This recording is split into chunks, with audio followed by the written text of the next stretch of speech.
दुनिया अब हमारे दिल में है, देखना है जोर कितना बाजुओं का दिल में है। ચાલો આજે હું તમને 79 વર્ષ પહેલાના ભૂતકાળ સમય તરફ લઈ જાઉં। સમય છે ઈસવીસન 1947 પહેલા, જ્યારે આખું ભારત ક્રાંતિમય બની ગયું હતું। ભારત પર અંગ્રેજોનો રાજ હતો। નાની ઉંમરે અંગ્રેજોના દાંત ખાટા કરવામાં એક નામ આગળ આવે છે, તે ભગતસિંહ અને ચંદ્રશેખર નામ આઝાદના સાથે જ લેવામાં આવે છે।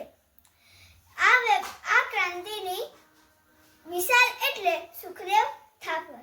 આ વ્યક્તિ 23 માર્ચે ભગતસિંહ અને રાજગુરુ સાથે તેમને ફાંસી આપવામાં આવી હતી। આટલું જ આપણે જાણીએ છીએ। તો ચાલો આજે હું તમને તેમના વિશે જણાવી ગુમનામ ક્રાંતિકારીનો પરિચય કરાવું। સુખદેવ થાપર, જે નાની ઉંમરમાં જ ભારતની આઝાદીની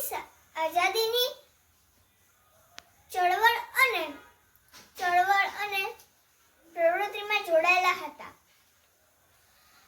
તે ખાસ કરીને તેઓ ઈસવીસન 1928માં તેઓએ લાહોર ષડયંત્રમાં જોડાયેલા હતા।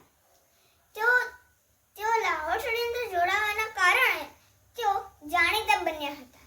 8 એપ્રિલ 1928માં તેઓએ દિલ્હીની ધારાસભામાં તેઓએ બોમ્બ ફેંક્યો હતો।